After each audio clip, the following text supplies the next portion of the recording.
Welcome. You have reached Imperial Sports. In today's video, the winner of Joshua versus Usyk. Let's get into it.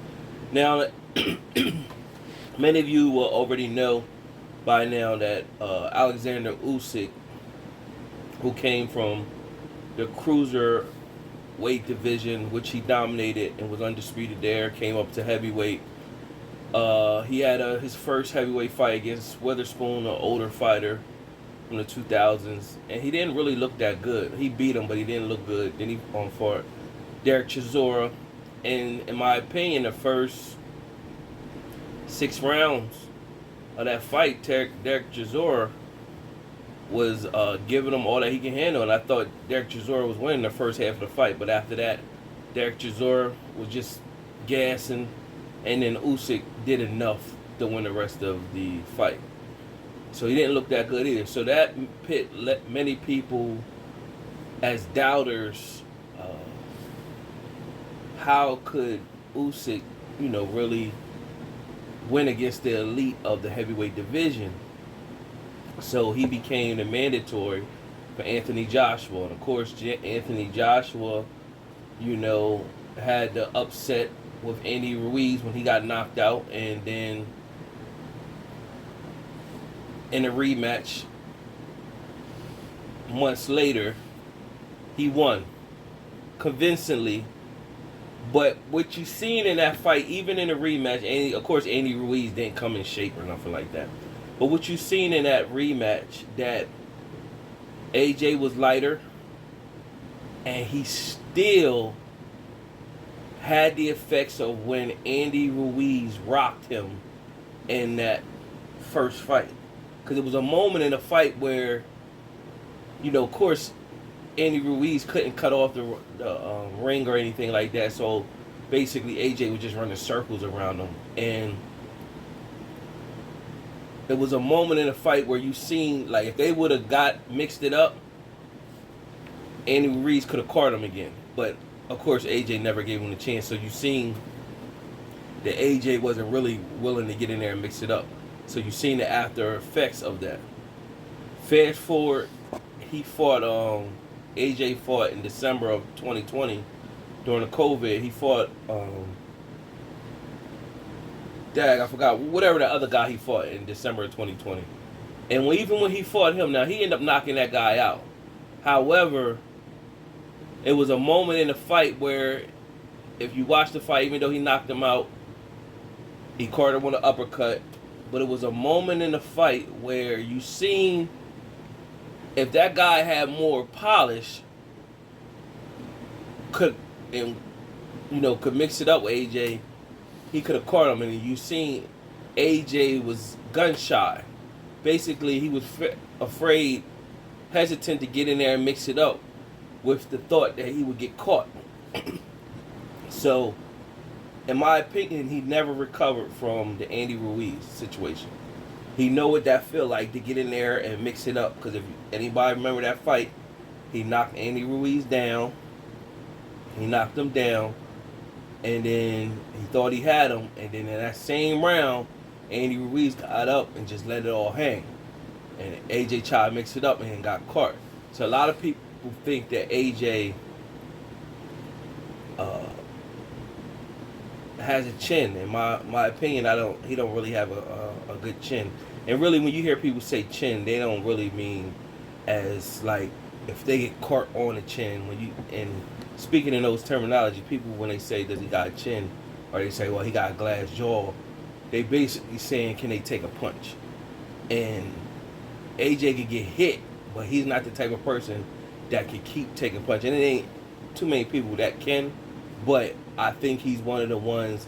He don't take a punch as well as his fans or people who are high on AJ think he can, or whatever. Because there's plenty of times I've seen him rock, and I like, oh. So in comes Usyk last night. So you didn't know what to expect. People that really didn't know much about Usyk just figured this was going to be AJ's the bigger fighter. He should win. Many people thought AJ would eventually knock Usyk out. But then you got people who really followed Usyk's career and knew how skilled Usyk was and was said, Usyk, if he comes prepared and trains well, he's going to outbox AJ. And AJ is supposed to be looked at, a guy that can box and all that. And they used to compare AJ to Wilder, saying AJ is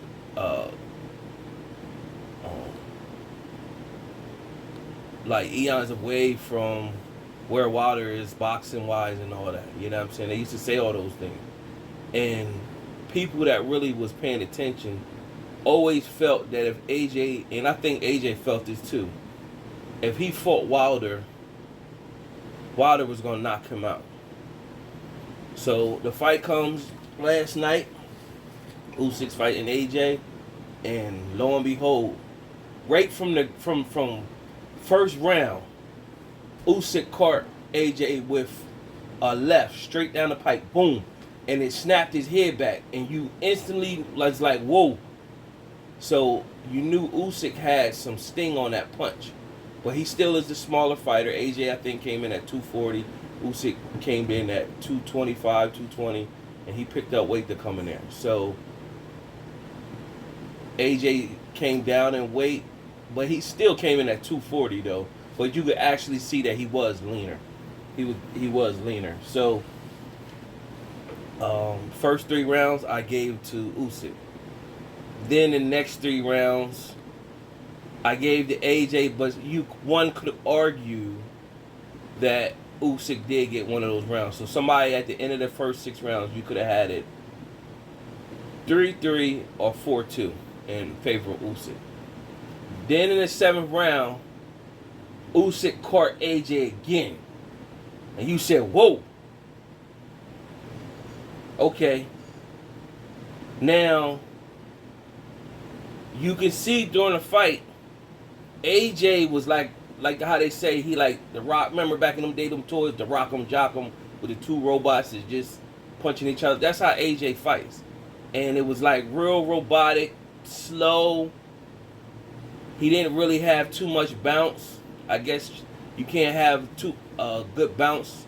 Where, and that fighter he beat in December of 2020 was an older fighter too. So, and then you had Andy Ruiz, who was out of shape and couldn't move. So if you fighting somebody that got bounced, like you got bounced, it's going to be harder to bounce around that person. So Usyk was just maneuvering all types of angles, getting in there, throwing his hands. And AJ's supposed to be the bigger fighter. He didn't seem to be.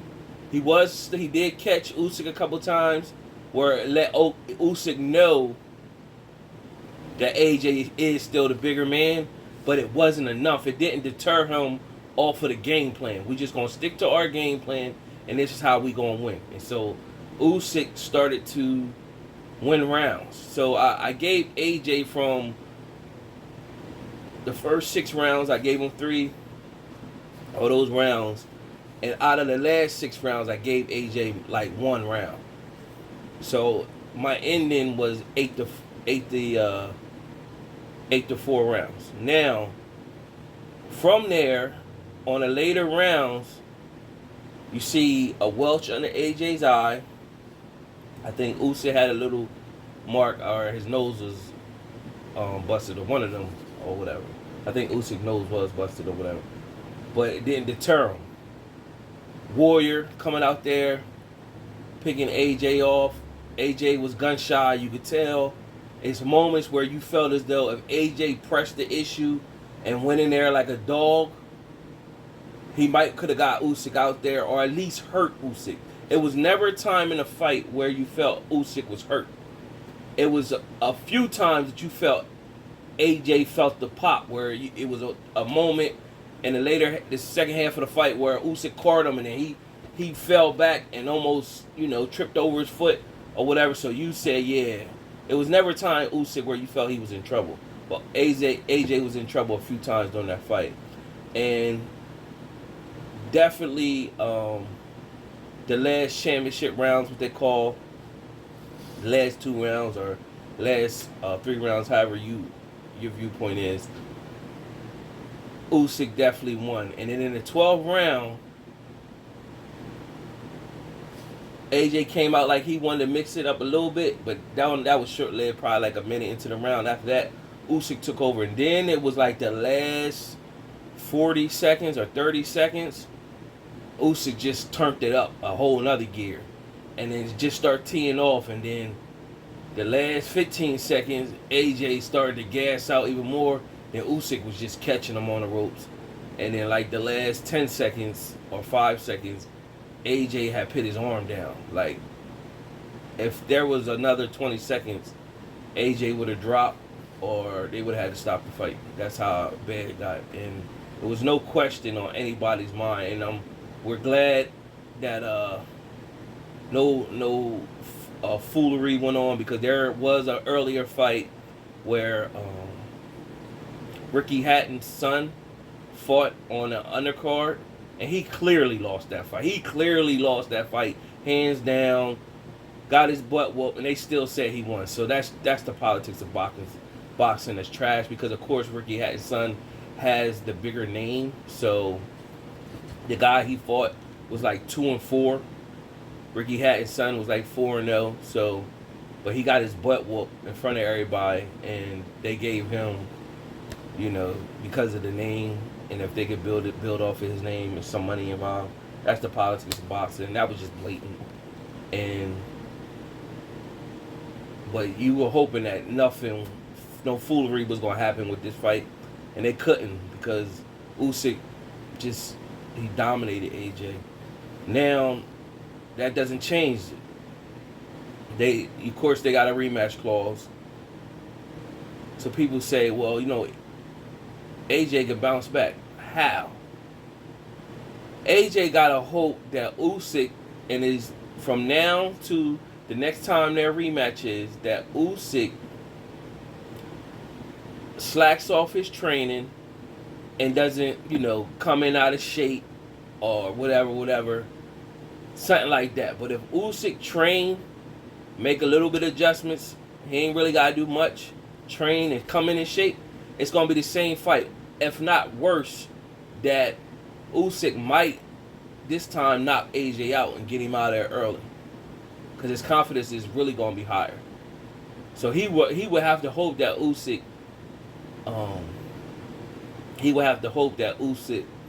comes out of shape and doesn't stick to the game plan.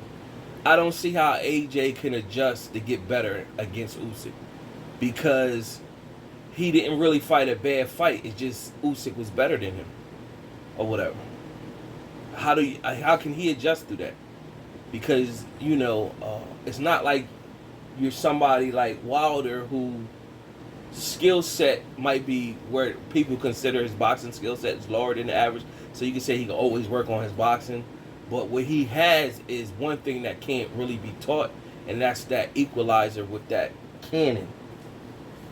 AJ got a nice punch, but it's not like he catch you. Of course, it could be lights out, but it ain't like Wilder's, and that's a fact. So I don't see how he can. Only thing that people would think for him to do is don't come lean. Like, he tried to be lean because he knew Usyk was a smaller fighter. But what he got to do is work on his stamina and come bulkier. That way he can try to, like, people were saying it, that what he should be trying to do is bully Usyk. But he's not really trying to go in there and bully Usyk, because that's going to require you to throw your hands. And he afraid he going to get tattooed. And when he get tattooed, he might drop. So that's why he not really trying to get in there to mix it up. But if there was any type of game plan, he would try to come in there with bulkier, but more weight, and try to bully him. If there was any game plan, and then somebody say, man, he might be worse if he come in there bulkier, because he gonna have stamina issues. He's gonna have stamina issues even worse. So I can see that too. So I just throwing something out there. If you had to give something that he could do, That would be me, in my opinion. But other than that, Usyk is has made his way. Now, another thing that could take place is that if Usyk goes and AJ doesn't take the immediate rematch clause.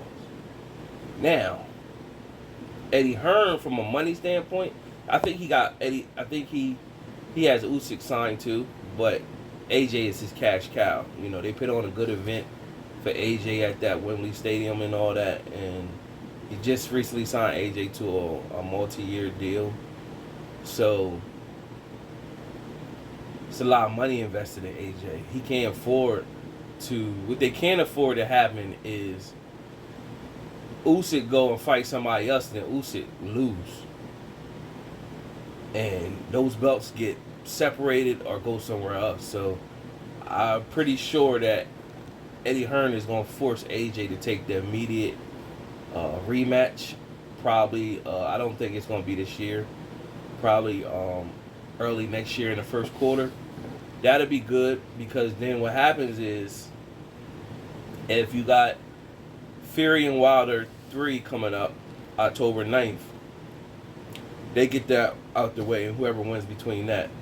And then if AJ takes his rematch and get that done early in next year, the first quarter, you could set up an undisputed for mid-year next year. Mid-year next year, you could set up a undisputed, and that'd be awesome. You know what I'm saying?